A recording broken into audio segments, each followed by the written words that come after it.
এমনই থেকে গেছে, চশমা পরে আসো। কেন? চোখে দেখতে পাচ্ছি না বলে?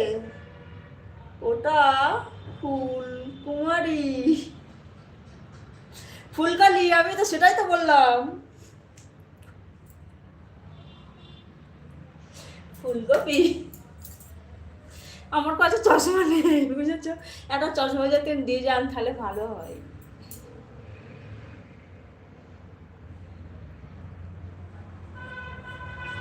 সরি বাবা, সরি সরি, দেখতে একটু ভুল হয়ে গেছে, চোখে একটু সমস্যা আছে, বুঝেছো?